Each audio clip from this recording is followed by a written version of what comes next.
Kali ini kami membahas suatu makhluk legendaris yang dulu pernah mengasapi jalanan di Indonesia. Kenapa mengasapi? Karena memang makhluk ini berasap, mesinnya 2 tak dan merupakan mobil bermesin 2 tak terakhir yang diproduksi di Indonesia. Ya inilah Suzuki ST10 dan Suzuki ST20. Mengenai garis keturunannya, sebetulnya ST10 dan ST20 adalah bagian dari keluarga Suzuki Carry. Mungkin beberapa orang menyangka bahwa ST10 dan ST20 adalah generasi pertama dari Suzuki Carry. Namun sebetulnya tidak. Jika dihitung sejak pertama kali Suzuki Carry diluncurkan di Jepang tahun 1961, ya mereknya saat itu Suzuki, belum Suzuki. ST10 dan ST20 ini sebetulnya sudah generasi ke-6. Suzuki Carry sendiri sebetulnya sudah masuk ke Indonesia sejak generasi keempat yang berkode L40, yang kalau di Jepangnya sebetulnya diluncurkan tahun 1969. Saat itu izin impor Suzuki ke Indonesia masih dipegang oleh suatu perusahaan bernama Aseima, belum Indomobil seperti sekarang. Carry L40 yang masih hidup di Indonesia saat ini sangat sedikit sekali. Salah satunya dimiliki oleh Wakil Gubernur Jawa Barat. Kemudian muncul Carry generasi kelima dengan kode L50 pada 1972. Ini juga masuk Indonesia, namun jumlahnya sedikit sekali. Dari generasi pertama sampai generasi kelima ini Suzuki Carry menggunakan mesin yang sama, yaitu 360 cc 2 tak 2 silinder. Pada Mei 1976 muncul generasi ke-6 Suzuki Carry dengan kode ST10. Carry ST10 ini juga ada yang masuk ke Indonesia secara CBU build up dari Jepang dengan jumlah yang sangat sedikit karena konon niatnya untuk menjadi unit tes saja. Pada generasi ini ATPM Suzuki di Indonesia sudah dipegang oleh Indomobil. Secara fisik ST10 ini sangat mirip dengan generasi sebelumnya yang L50. Namun perubahan paling signifikan ada di mesin. Sekarang mesinnya 3 silinder 550 cc, namun tetap 2 tak. Tampilan depan ST10 ini macam ini, grillnya lebih tipis dari headlampnya, sehingga headlamp itu nampak agak menggantung. Secara keseluruhan ekspresi wajahnya jadi agak sedih. Mungkin karena banyak masyarakat yang tidak sadar bahwa Carry ini sudah ganti generasi, maka pada 1977 Suzuki langsung memberikan facelift agar penampilannya berubah. Kodenya pun sedikit berubah jadi ST20. Suzuki ST20 keluaran 1977 ini tampilannya macam ini, tidak ada grillnya. Jadi tulisan Suzuki itu langsung ditempel ke plat body. Mungkin untuk menghemat, hanya ada frame persegi warna hitam yang mengelilingi lampu. Bempernya hitam tipis dan lampu sen depan ada di bawah bempernya itu. Tahun 1978 tampilan depan Suzuki ST20 mendapat perubahan lagi. Sekarang jadi ada grill hitam tebal yang menghubungkan headlamp kiri dan headlamp kanan. Di tengah agak ke bawah ada bagian yang dapat dibuka untuk lubang ventilasi ke dalam kabin. Jadi sebetulnya versi yang tanpa grill itu cukup langka karena hanya keluar pada 1977 saja. Kemudian tahun 1982 ada facelift lagi. Perubahan pada bagian depan adalah pada bempernya, sekarang jadi lebih besar dan lampu sennya tertanam di bempernya itu. Untuk pasar Indonesia, Suzuki ST20 ini dirakit di dalam negeri atau CKD. ATPM menyediakan 2 varian, yaitu pickup dan minibus sasis. Untuk yang pickup sendiri hanya ada 1 varian bak, yaitu flat deck. Ya, baknya rata, tidak ada jendolan roda karena memang bannya kecil sekali. Dengan diameter pelek hanya 10 inci saja. Ukuran ban standarnya adalah 5,00106 PR. Ini masih pakai ban bias dengan ban dalam, belum radial. Sehingga mungkin untuk sebagian orang penulisan ukurannya itu agak aneh. Kami pernah buat video khusus mengenai sistem penulisan ban zaman dulu. Silahkan pencet tulisan di pojok kanan atas jika penasaran. Mengenai velgnya, ini arsitekturnya mirip velg Vespa yang zaman dulu. Jadi sebetulnya bagian tengahnya itu bukan bagian dari velg, tapi permukaan luar tromol rem. Jika velgnya dicopot akan terlihat jelas bahwa velgnya sebetulnya hanya bagian luarnya saja. Dan memang mobil-mobil kecil pada zaman dulu juga biasanya pakai velg yang macam ini, seperti pada Daihatsu S38, Daihatsu Hijat 55, Daihatsu Velomax, dan Honda TN. Sedangkan versi minibus sasis sesuai namanya adalah bahan untuk dijadikan minibus oleh karoseri. Walaupun bisa juga dijadikan angkot atau ambulan atau mobil mayat. Jadi tidak ada bak dan dinding di belakang jok supir. Karoseri nanti tinggal pasang lantai, dinding, dan atapnya. Beberapa karoseri yang menggarap bodi minibus ST20 ini diantaranya Adi Putro, New Armada, Liling Putra, Nisako, dan Indonesia Indah. Walaupun ATPM sudah menyediakan versi minibus sasis ini, namun tetap saja ada beberapa karoseri yang bikin minibus dari ST20 yang pick up. Entah apa alasannya, kami juga tidak paham. Tapi nanti akan kami tunjukkan sedikit perbedaannya. Karena versi minibus ini dibuat oleh berbagai karoseri, maka bentuk bodi belakangnya berbeda-beda pula. Namun dapat kami klasifikasikan menjadi beberapa kategori. Pertama, berdasarkan atapnya. Mayoritas ST20 minibus beratap trapeze, namun ada pula beberapa unit yang beratap tinggi atau high roof. Kemudian pintunya. Mayoritas ST20 minibus pintunya hanya 3 sesuai dengan kebiasaan minibus-minibus pada zaman itu. 2 pintu di baris pertama kiri dan kanan, sedangkan di baris kedua hanya ada 1 pintu saja di sebelah kiri. Namun ada pula karoseri yang membuat versi 4 pintu.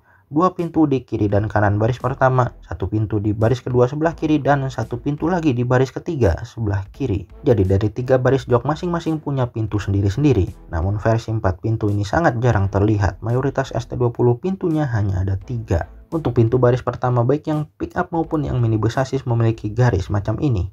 Untuk bodi minibus bagian belakang ada karoseri yang meneruskan garis ini ke belakang, ada juga yang tidak. Untuk yang garisnya tidak dilanjutkan jadi aneh. Pintu depan ada garisnya sedangkan bodi belakangnya polos. Jadi makin kelihatan bahwa pintu depan dan bodi belakang itu dibuat oleh dua pihak yang berbeda. Kemudian handle pintunya, untuk yang baris pertama pakai model betot yang dipasang vertikal macam ini. Sedangkan untuk baris kedua dan baris ketiga kalau ada, biasanya pakai model cungkil yang standar macam ini seperti diambil dari Colt T120.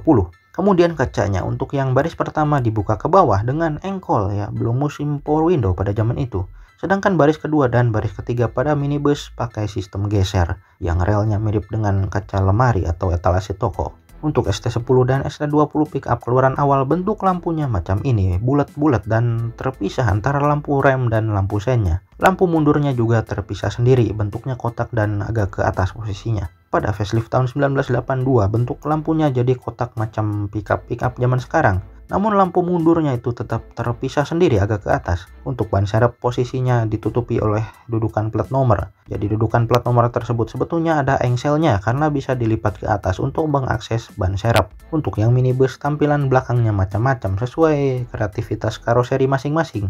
Namun secara umum layoutnya macam ini, kaca paten di bagian atas, kemudian pintu bagasi kecil di tengah, kemudian lampu-lampunya di sebelah bawah. Untuk lampu belakangnya ada yang pakai milik ST20 yang pick up, ada juga yang menggunakan lampu belakang milik mobil lain. Biasanya dari mobil sedan atau hatchback, mungkin karena memang ukurannya cocok jadi sama-sama kecil. Kemudian interiornya, ST20 keluaran awal bentuk dashboardnya macam ini, agak melengkung dengan warna coklat. Instrumen cluster hanya ada 2 bulatan yang berisi speedometer, odometer, temperatur mesin, dan volume bensin. Di sebelah kanan instrumen cluster ada semacam pintu kecil yang jika dibuka ternyata di dalamnya adalah wadah minyak rem. Wipernya dinyalakan dengan memutar putar-putaran di leher setir, bukan pakai tuas seperti mobil sekarang. Putar-putaran itu sebetulnya bahannya dari karet yang bisa diremes-remes atau dipencet-pencet untuk mengeluarkan air kecerutan ke kaca depan. Ya memang kecerutannya itu belum pakai pompa elektrik, jadi masih dipompa manual dengan memencet-pencet putar-putaran karet itu. Di bagian tengah dashboard ada semacam kisi-kisi seperti speaker, namun sebetulnya bukan. Itu hanya hiasan saja agar tidak terlalu polos, tidak ada fungsi apa-apa. Kemudian ditutup glove box ada tulisan carry, ya itu sepertinya satu-satunya tulisan carry di mobil ini. Karena memang untuk pasar Indonesia, mobil ini tidak banyak diiklankan sebagai Suzuki Carry, namanya hanya Suzuki ST20 saja. Sejak facelift 1982 bentuk dashboardnya jadi kotak dan warnanya jadi hitam.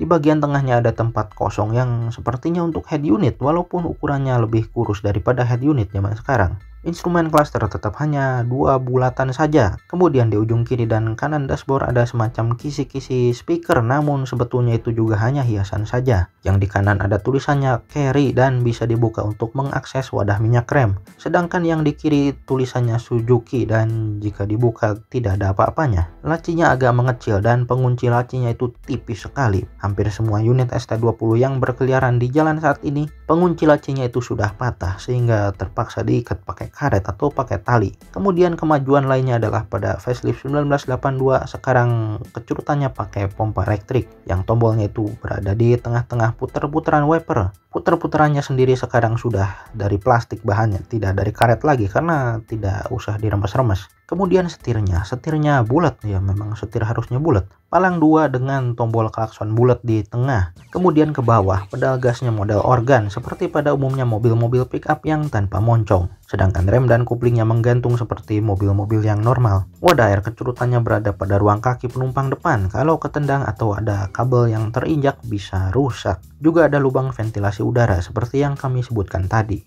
Heran kenapa disimpan di bawah situ lubang ventilasinya. Karena kalau supir dan penumpang depan kakinya bau kakinya itu bisa tertiup ke keseluruhan kabin. Oh ya, mengenai ventilasi kabin, Hampir semua ST20 baik yang minibus apalagi yang pickup tidak ada AC-nya. Namun apakah bisa dipasang AC? Jawabannya bisa. Zaman dulu ada beberapa produsen AC yang membuat kompresor khusus untuk mobil-mobil berukuran kecil yang mesinnya di bawah 1000 cc.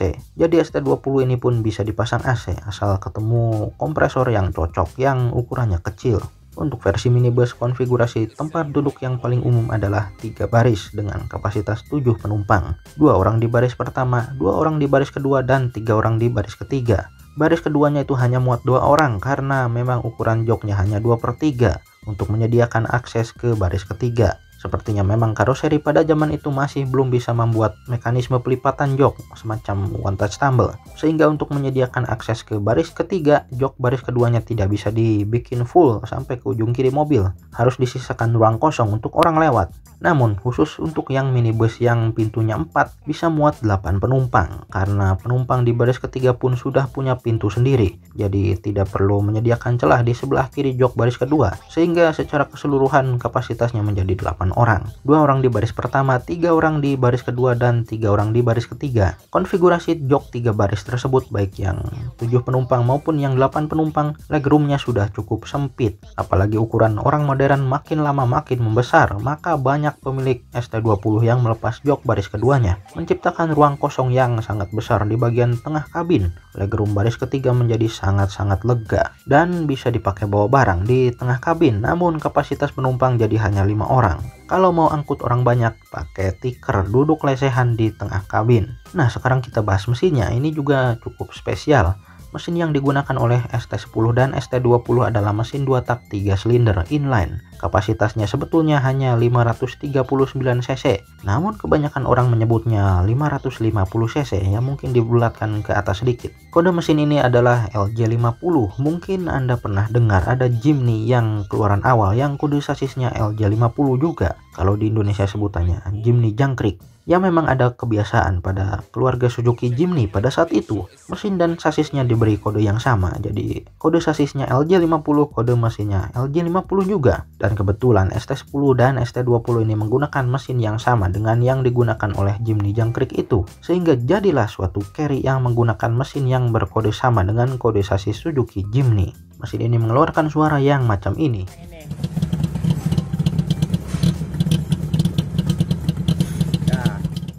Ya, khas mesin 2 tak, agak berisik. Kalau hanya ada 1 atau 2 unit mungkin masih bisa ditoleransi, tidak masalah. Namun apabila ada puluhan unit berkumpul macam ini,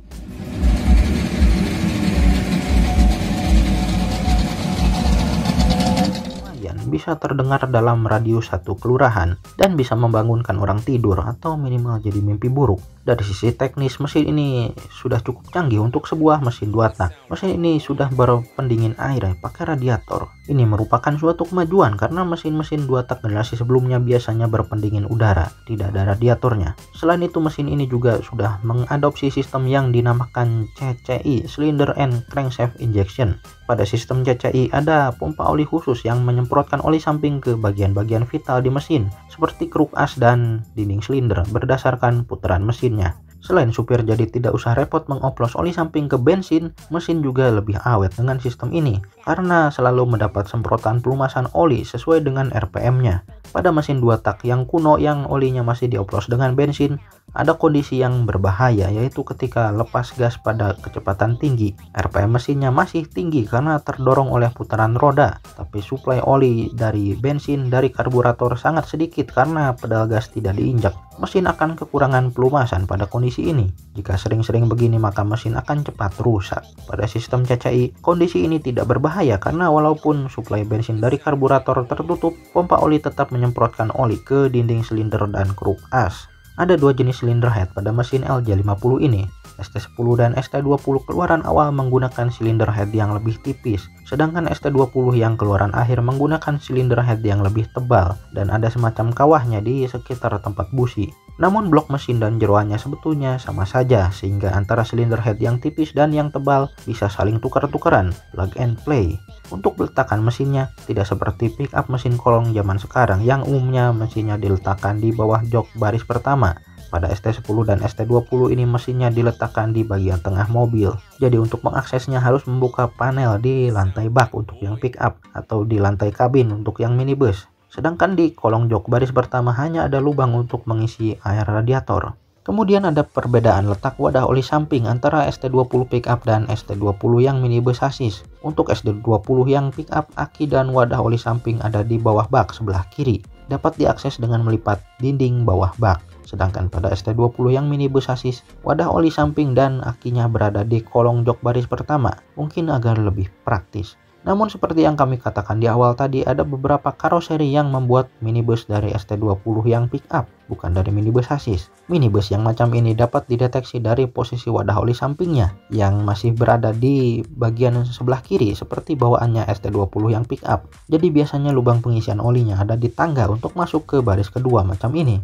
Suzuki ST20 ini di Indonesia diproduksi hingga akhir tahun 1983. Selanjutnya digantikan oleh Suzuki Carry generasi ke-7 dengan kode ST100 yang oleh orang Indonesia biasa disebut Suzuki Carry 1000 karena mesinnya 1000 cc yang digunakan juga pada Jimny, Katana, Forza, dan Karimun kotak. Juga sejak Carry 1000 inilah nama Carry secara resmi dipopulerkan di pasar Indonesia. Di beberapa daerah Suzuki Carry 1000 ini disebut Carry Buick atau Carry Bagong karena matanya yang bulat dan besar.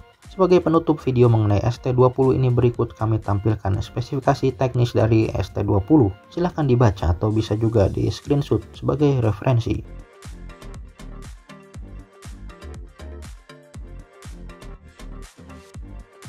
Demikianlah pembahasan kami mengenai Suzuki ST10 dan ST20 yang menjadi spesies mobil 2 tak terakhir di Indonesia. Silahkan berkomentar apabila Anda punya info tambahan atau kenangan mengenai makhluk berasap putih ini. Terima kasih telah menonton.